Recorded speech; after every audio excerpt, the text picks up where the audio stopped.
So we're in San Diego at OFC 2018. I'm here with Preet from MACOM. Preet, good to see you. Good to see you as well. So we're a few days into OFC. There's a few trends emerging. We're going to talk about a couple of them, data center and 5G. We'll come to 5G in a minute. In terms of the data center, how is that market evolving? What are the requirements for the data center operators in 2018 and heading into 2019? Yeah, very good. Yeah, you hit on the two big trends that I'm seeing here since Monday. In the data center, let's start with the main driver first, which is the traffic. Most of the projections we see and most of the projections I have seen other presenters at the show are the same exponential curves we've been looking at, and they've been coming true. And this is also while more and more data workloads get shifted onto the cloud. So we haven't seen the data tsunami yet. The other observation we've had now pretty much for a couple of years, but I think it's coming home this year, is that this data tsunami, when we look at it from a semiconductor perspective, Moore's Law has done a good job helping us cope with it. Right. From a cost, power, scale of manufacturing, availability, Moore's Law has been a big help on the semiconductor side. Whereas on the optical side, we haven't really had a Moore's Law or so. So MACOM has had this vision, we'll talk about in the 5G context more, RF to light, where the network is RF on one end and optical on the other. But within the data center, we've talked about switch to fiber.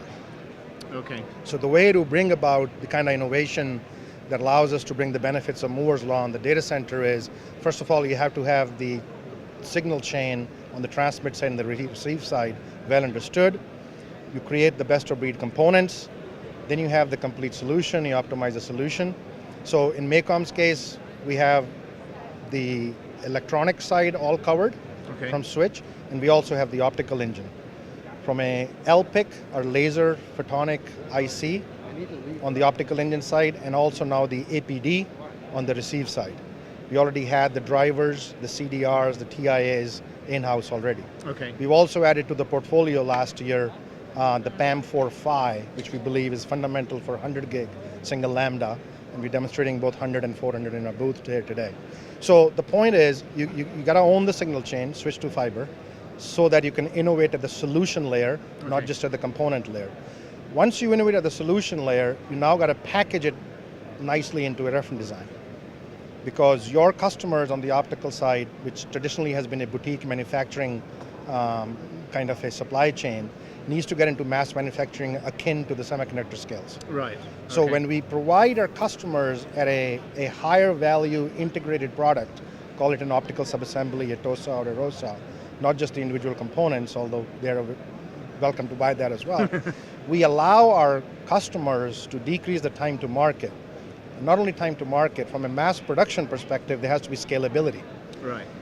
The charts that are being shown at OFC this year and last year is the amount of time it took for 10 gig to go from 0 to 1 million units, or 40 gig to go from 0 to 1 million units. We are in a different world now.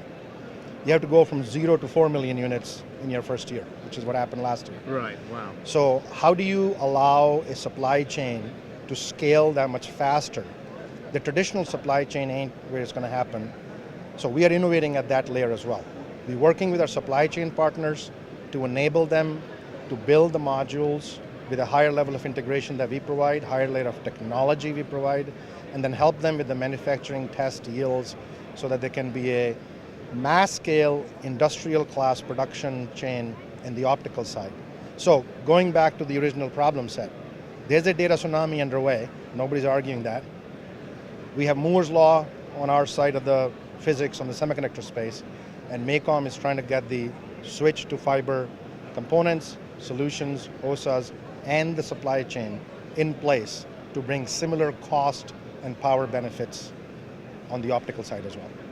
Okay, that's a really interesting way at looking at the challenges rather than just a speed and feed, bringing the business process and the operations into it. So let me talk a little bit about, we've already been, so PSM is shifting more of the volume to CWDM. I should have talked about that trend as well. So we see PSM flattening to declining in the data center and CWDM4 volumes increasing. Okay. With good luck or hard work, we have a large share in CWDM4. And we're seeing the volumes quite heavily shift towards CWDM4. And we see that continuing.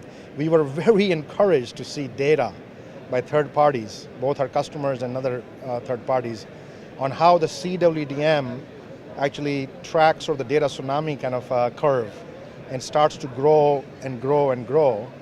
And the other data point we picked up is that as the data center CWDM deployments start to flatten out, the enterprise and service provider 100 gig are going to start coming up, providing that lift out 3 years, 4 years. Right, right. And again, our LPIC combined with our components, our laser photonic IC, bring that sort of value proposition on cost and power that the industry needs to go into high volume.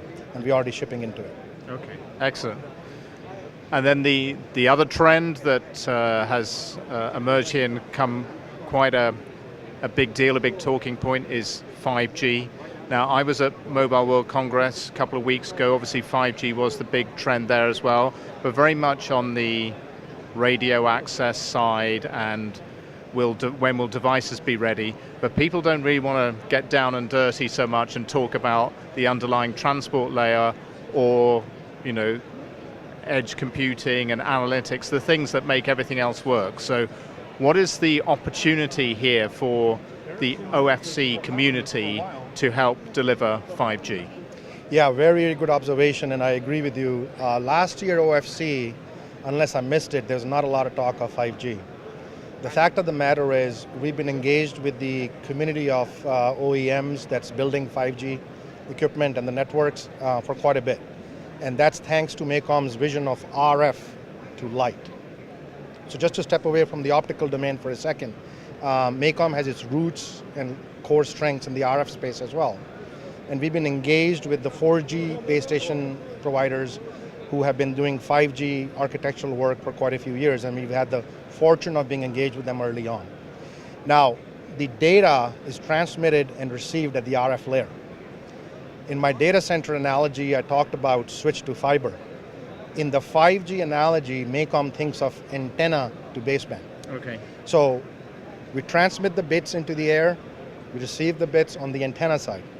So when you do the math on the antenna and how much data it's going to generate, thanks to our RF buddies in our company, we realized early on that the world is moving to 25 gig SIPRI very fast, but very quickly, our data center investment, our data center components will get to play into an opportunity that I believe is as large as the data center, if not bigger.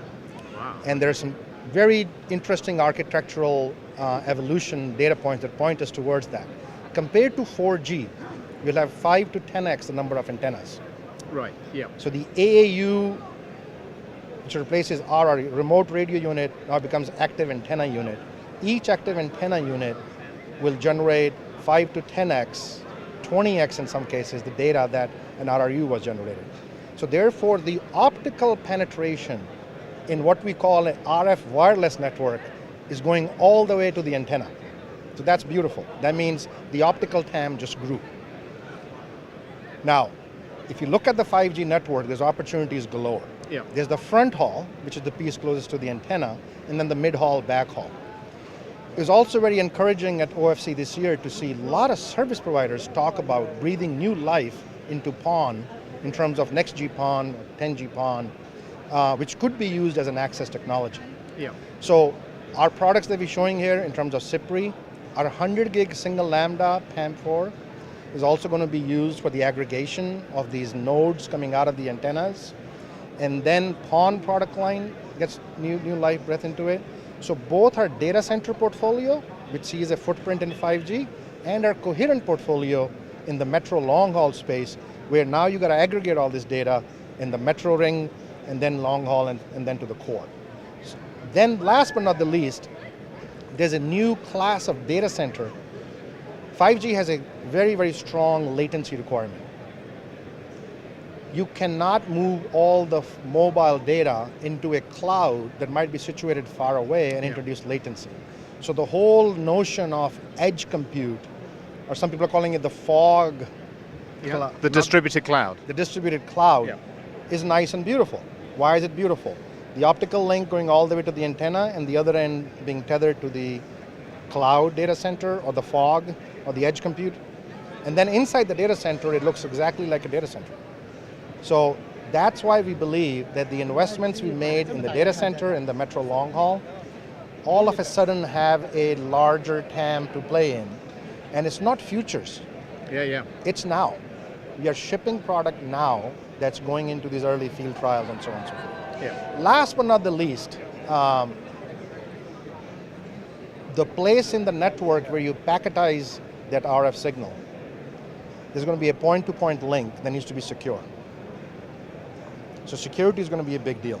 And our MACsec portfolio of SoCs, the 200 gig, 400 gig bidirectional, we see a new opportunity outside of the data center that allows you to secure these links using MACsec technology. And that's a whole new TAM that opened up. And the beauty is, it's the same product that we have today that gets used there. Right. So we are very, very excited like the rest of the industry. In reality, we've been excited a while back, and I'm so glad to see everybody else excited in this opportunity now. Okay, I can hear the virtual champagne corks popping already, but maybe a bit early for that, but that's a really interesting and different perspective on the 5G opportunities, but absolutely a very critical one, because without it, the rest of it just won't work. Yep. So, Preet, thank you very much for talking to us today. Thank you very much for the opportunity to talk to you. Thank you.